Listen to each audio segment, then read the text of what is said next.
Good morning and welcome to a rather grey, drizzly, misty, typical January Thursday morning here in the Lake District. Today I'm at Rydal Water, and this video is a little bit of a continuation from the video that I posted earlier in the week at Water. And it's all about the effort that goes into planning the workshops and one-to-ones that I run. James and I are planning to run a workshop here at Rydal Water later next month, and our plan is to start at the boathouse, to work our way up to the Rydal Caves, and then to finish off at the Lone Tree. Now the good news is that workshop's completely sold out, and I've actually had to add an additional date because of the demand. So this video isn't so much about selling workshops, this is more about the work that comes afterwards.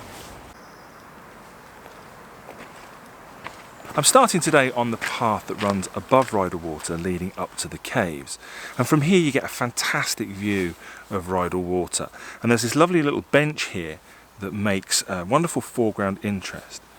And normally for this kind of shot, a kind of view shot, what you're expecting to see is kind of bright skies, fantastic view. But in reality, this is a bit more of what the Lake District looks like most of the time. So this shot perhaps is a little bit more of a truer reflection of what it's like to be here. There are a couple of observations I want to make about this shot. The first one is that in the foreground on the right hand side we have this sapling, and that's really distracting. So what I'm going to do is I'm going to remove that using Photoshop, and so I've been very careful to frame this shot up so that's not cutting into anything else to make it easier to remove. The second thing is, because we're shooting in the mist, that's confusing the metering system. The metering system is actually underexposing by 2/3 of a stop. So what I've had to do is just up my shutter speed slightly to compensate for that.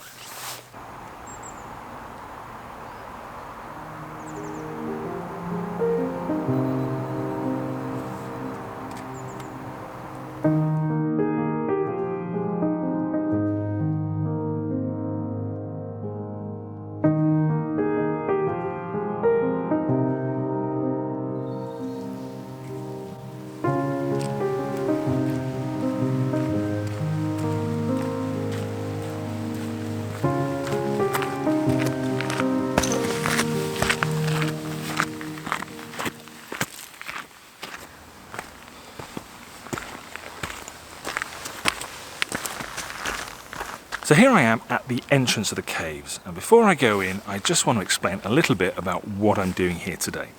So before each workshop, about 2 weeks before, I like to send out a single side of A4 with all of the information about the workshop on it. So that includes things like the meeting location and time, a link to a location map, and the details about all the equipment that you need to bring with you.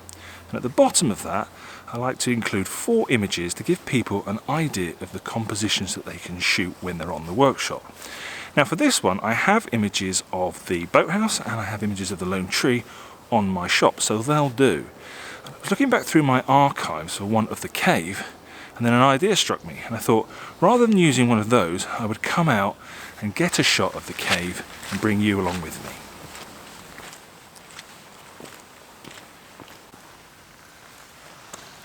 The shot that I want to go for inside the cave is actually the view looking out. Now at the entrance to the cave we have 2 trees, one either side, and then in the middle we have some stepping stones that lead the eye out to the view in the distance. Now because it's misty today there isn't actually much of a view, so that's really good because it really simplifies the scene. Now I am shooting at 16mm, which is the widest I can shoot at, because I want to include a little bit of the cave roof. As I'm sure you can appreciate, the exposure in here is really difficult. I've got very bright highlights and I have very dark shadows. And so I'm exposing for the highlights, I'm exposing for the view, and that's because I want to retain detail in both of the trees. I also want a bit of detail, if possible, in the cave walls, so I'm going to bracket my exposures. Now my base exposure is 1/13 of a second. That's perfect for the highlights. And I want to bracket about a stop either side. I don't want to go any higher than that, because then when I do that, when I blend together in Lightroom, I'm likely to get kind of halos around some of the bright areas. I don't want that at all. Now the other thing that I've done is I've upped my base exposure by a stop. That means that my dark exposure will be absolutely perfect for the highlights, and I should have 2 stops of extra light for the shadows.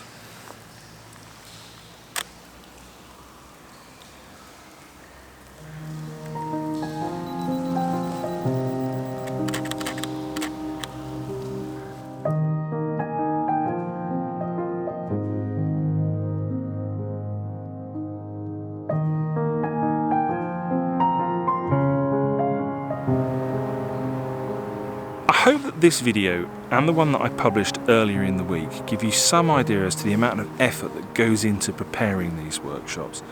All of the planning, logistics, marketing, and collecting all of the images needed to support that.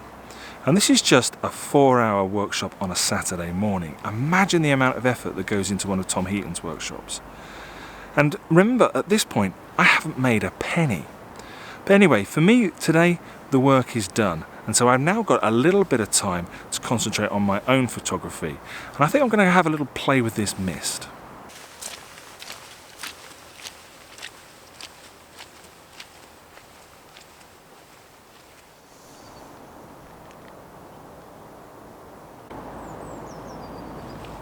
Now that I've got my work done, I can now turn my attention to my own photography. And there's nothing I like more than a nice, simple shot. And you're not going to get much more simple than the shot of this island in all this mist. Very straightforward. Island, the subject, on a third, and the rest is going to be negative space.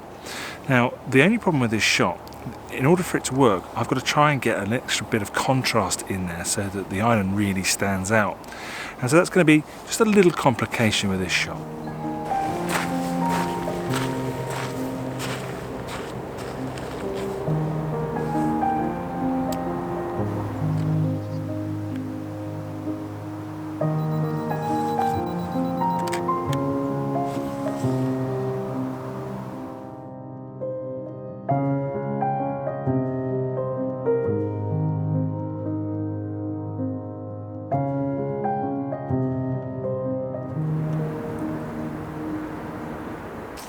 The mist is just starting to lift now, revealing some of the hills in the background, and this is offering a new dimension to the photo.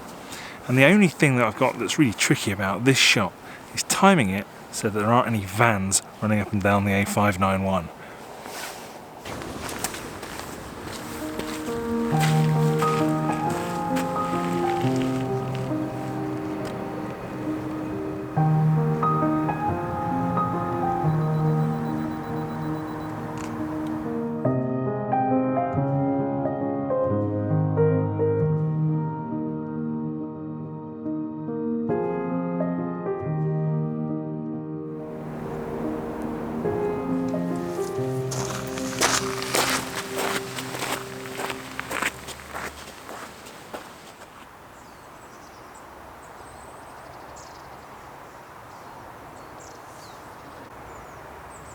It's not just work with a little bit of time for my own photography. I'm also constantly trying to develop my skills as a photographer.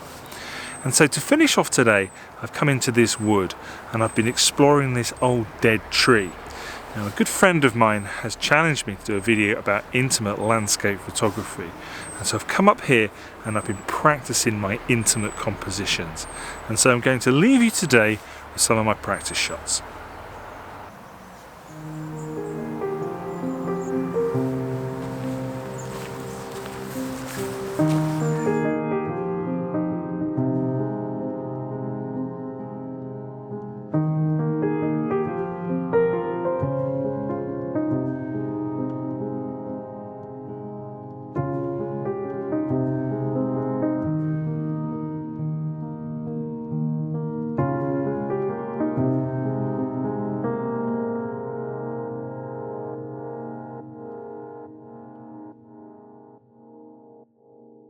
To do a video about intimate landscape photography, and so I'm just getting some practice in.